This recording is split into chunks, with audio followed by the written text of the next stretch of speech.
I'm Logan Crawford, and right now on Spotlight, we're speaking with Cherice Tyrhonda Peagler. She is the author of an amazing children's book. It is called, well, it's got a delicious name, actually. It's called Candy Apples. And she has passionately crafted a narrative that nurtures honesty, integrity, and contentment with delayed gratification in the hearts of young readers. Through the eyes of her main character, Cameron, which happens to be the name of her son, her little boy, sitting next to her, the story offers a guide to parents, guardians, and leaders to foster meaningful dialogues with children about making positive choices and developing strong character. We are delighted to have this very talented author join us here today on Spotlight. We thank the team at Glass Link for helping us put her in the spotlight today. And we ask viewers like you to support writers like her by subscribing to our channel. Cherice, thanks so much for being our guest today on Spotlight. Thank you. Absolutely. Cameron, good to see you today. Good to see you too. Okay, I need strong voices out of both you guys because we're having a little trouble hearing you. Maybe sit a little closer to the computer. And let me start out by asking you, Cherice, how did you come up with the idea for Candy Apples? I came up with the idea for Candy Apples because it started off with the Garden of Eden in the book of Genesis, where Adam and Eve, they had to make a decision. And so Candy Apples is about making choices. And so I tailored it towards the Garden of Eden story. And I put the cookie in it because the cookie represents something that is given to a person now, and you can have it now. And you have to wait for the candy apple, which teaches the delayed gratification. Exactly. Now, when it comes to young people and even adults, explain to the folks at home and to the potential readers why appreciating the concept of delayed gratification is important.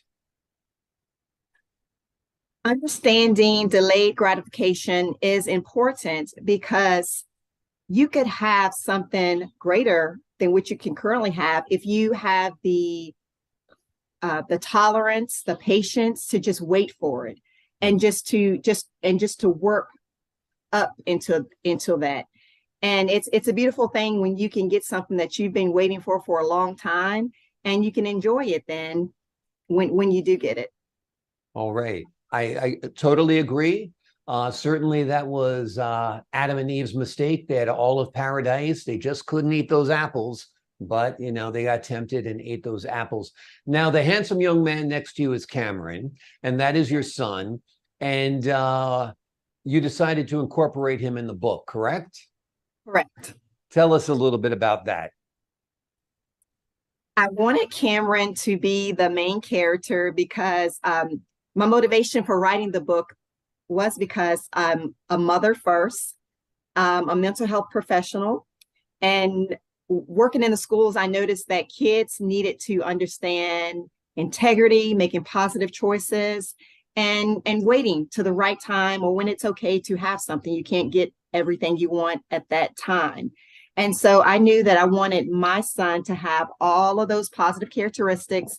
And while I'm teaching him these things, I could teach it to those who I work with in the mental health field. And so I put Cameron in the story because I've been told that it encourages your children to want to read if they see themselves in the story. And so he can literally see himself in the book in order to learn these positive characteristics.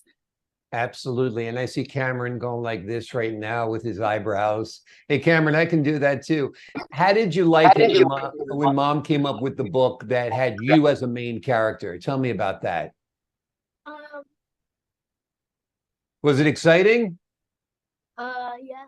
Yeah, I'm sure it was exciting. Well, mom loves you a lot. That's why she wanted you to have your little bit of fame there in the book, and it's great. Tell me a little bit about your work in your professional life, Cherice. My work, it focuses on helping parents and teachers just to guide a student or their child to make positive characteristics positive decisions and help foster those positive characteristics within themselves. And my books, they do require someone, an adult, to sit with the child and review the material, because it may not be something a 5-year-old could just sit down and start reading. So my books are written so that the child can be guided as they go through the book. Absolutely. Tell us how many books you've written, when you started writing, and that kind of thing. I started writing in 2019, and I started writing after as a marriage that I was in, as that was ending.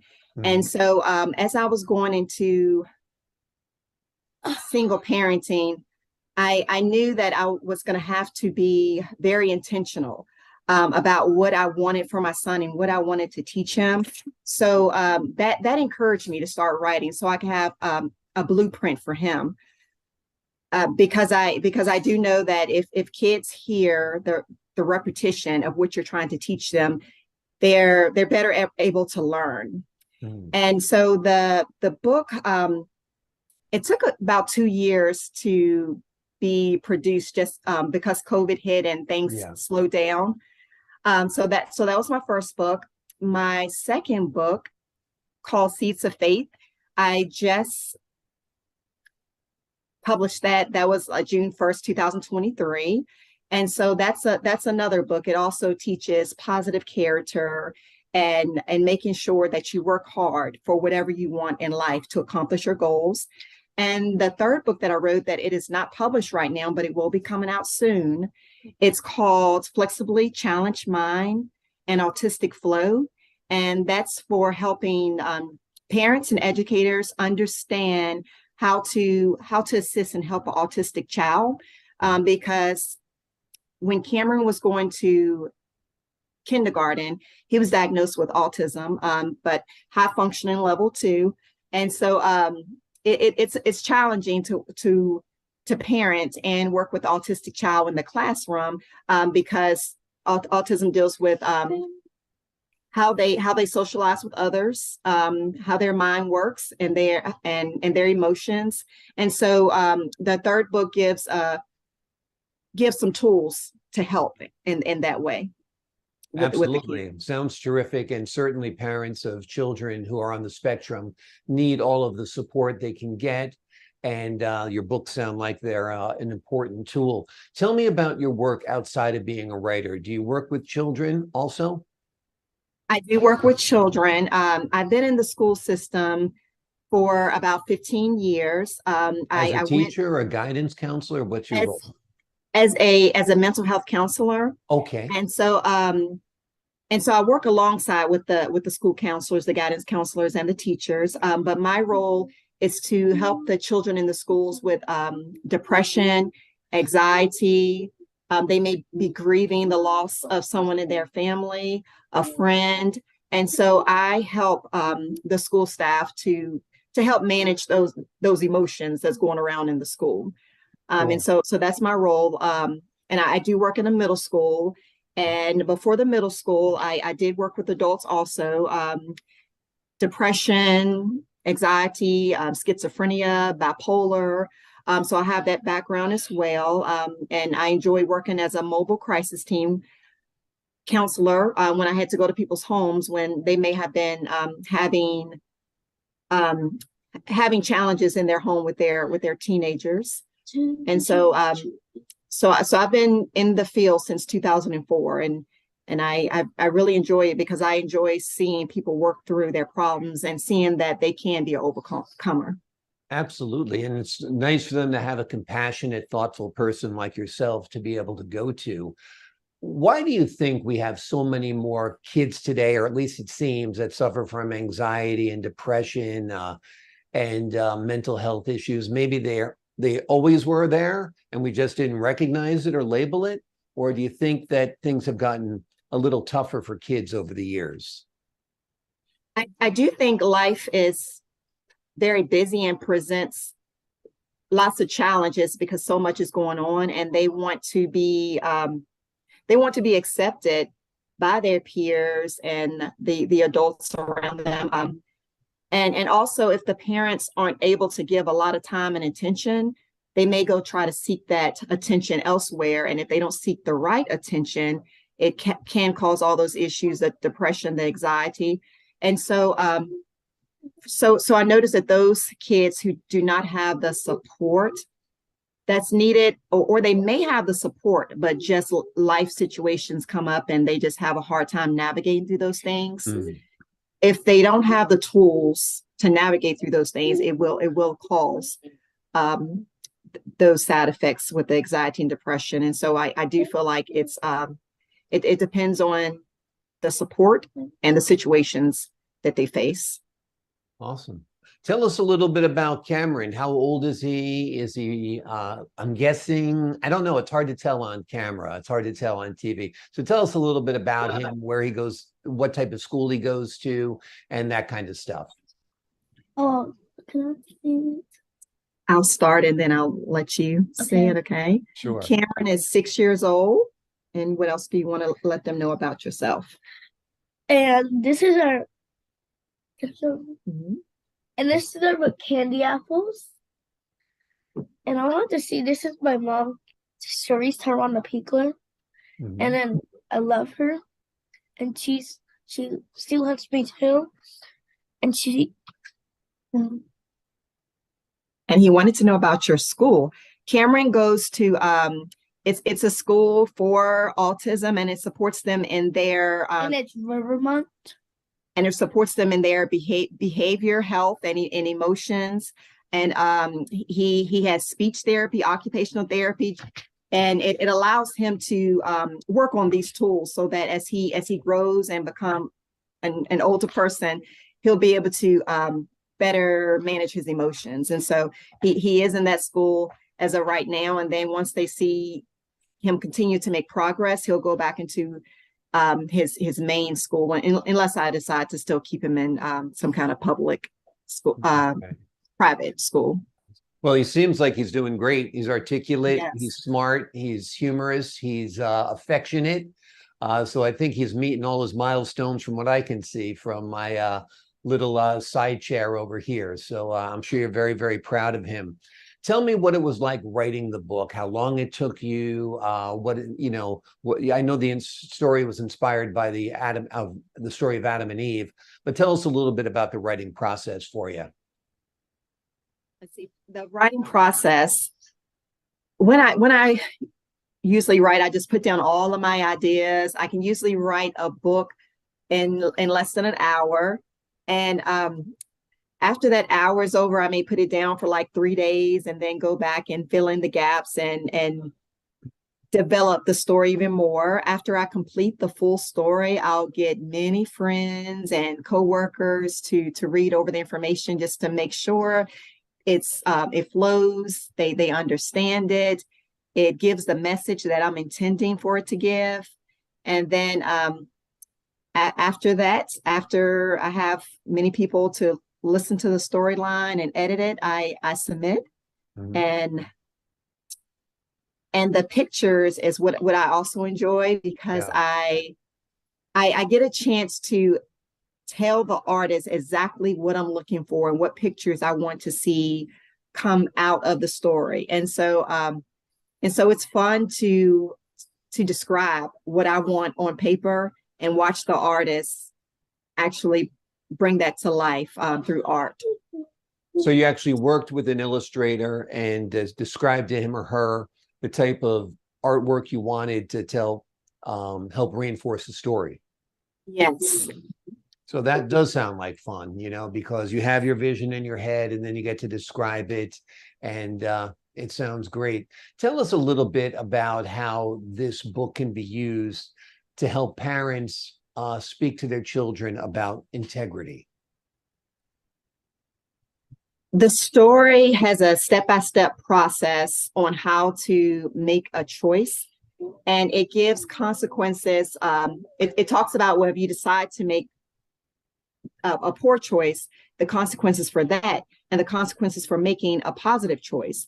So the parents can go through the book and it's a step-by-step guide on how to make choices.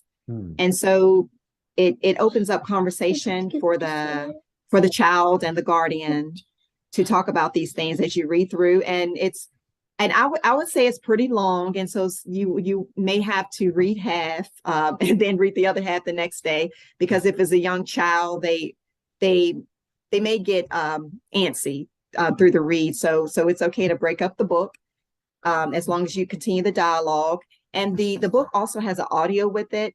And so I find that's an easy way to also get through the book. Just have the child listen to the audio in the car, and they can still pick up the same principles as you're writing.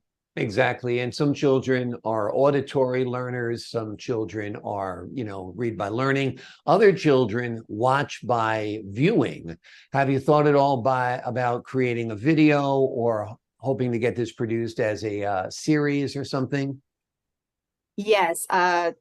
Someone has reached out to me to produce a series of Candy Apples, and I'm really excited about that. So we've written the screenplay, the treatment, and now we have to do the next steps.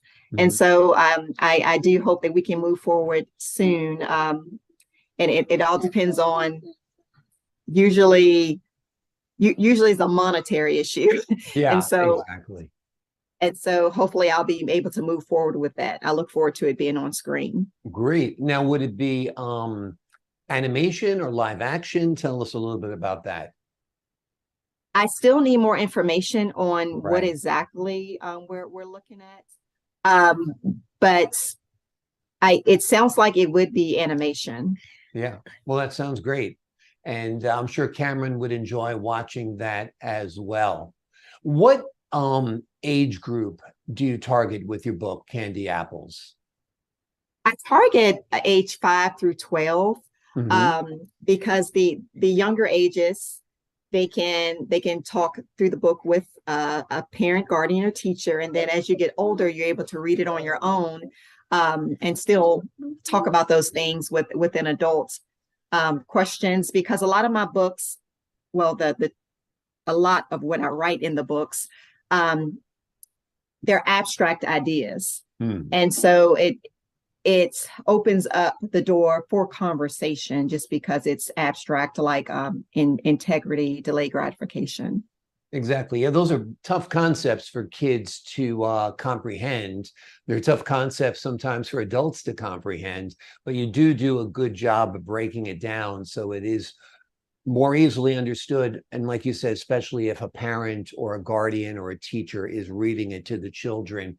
You talked before that you had broken down the concept of choice into stages. What are some of those stages that help a child understand the importance of a choice? The first stage, they have to understand what am I trying to figure out? What is the problem? Once they understand what the problem is, they have to think about what do I need to decide and what will be the consequences for my decision. Right. And so they'll have to think ahead to see how this decision will affect them in the future. And then there's the decision part where they actually make a decision and enjoy the fruits of their labor, or a good choice, or not enjoy it because they made a poor choice. So really understanding what the problem is, making a decision, and understanding how it affects your life.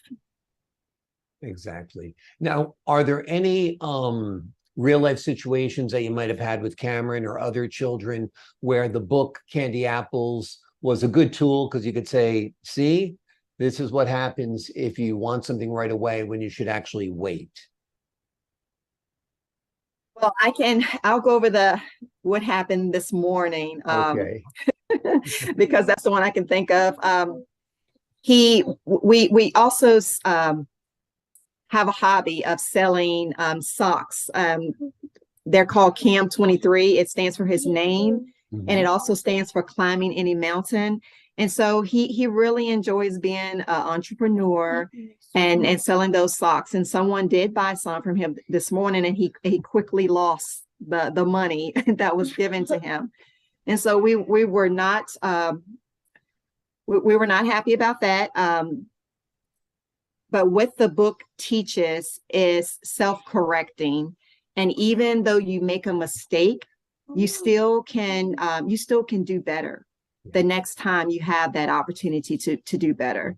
And so so we were able to work through disappointment this morning, and maybe it'll come up, we may find that money, but just working through disappointment and self-correcting when you get another chance to do something that may not have gone so well before, that's definitely an example that we worked through this morning, and we have the opportunity to work through, and we've worked through it in the past as well. Absolutely, absolutely. Before we leave you today, what would you like the folks at home to know about this book? Parents out there, or teachers, guardians who are thinking about buying the book because they want to help their children make good decisions in life. What I would like adults and teachers to know about the book is that it's a good tool for helping kids to make positive decisions and thinking through their decisions. And it's also a way to foster communication, so you can have back and forth communication with the child as while you teach, and allows them to ask questions as you also go through the book. And so I would like them to know that it actually teaches making choices. Absolutely. Yeah, it's a wonderful book. It's a great read, and it's an important book for kids. You actually have your own website, ChericeTPeagler.com. Tell us what that is for. That's for my readers to understand more about who I am. And it also will show you the books that are out right now. And if you would like to purchase a book, you can also purchase a book through the links on that website. But it gives you more information about me so that we can connect. Awesome. Awesome. And what's your next book? Is it already in the process? Have you already started writing it? My next book is Flexibly Challenge Mind and Autistic Flow. And that is for educators and the child to learn ways tools to manage autism. Okay, great. Well, Cameron did a great job today. You were a good cheerleader for Mom. You sat there patiently. It's tough listening to adults talk for a half hour or so, but you made it through it. I got a feeling this is the delayed gratification. Maybe Mom's got a little treat or present for you, maybe something good to eat after this, since you've been such a good guy and a good cooperative guest. Absolutely. It's giving me the peace sign there. Well, Cherice and Cameron, you have been wonderful. Let me tell the folks at home again the name of the book.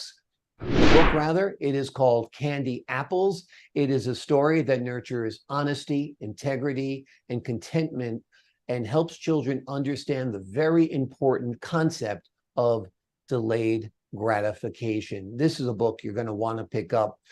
Cherice has written a number of books. You can read more about her work. You can read more about her writings. You can order her books on her website, ChericeTPeagler.com. We will have the links below this interview. Cherice and Cameron, thanks so much for joining me here today. Thank you for having us. Our pleasure, our pleasure. And to the folks at home, I'm Logan Crawford, thanking you for your time this time. Until next time on Spotlight. Take care. Bye, folks. Bye, ladies and gentlemen.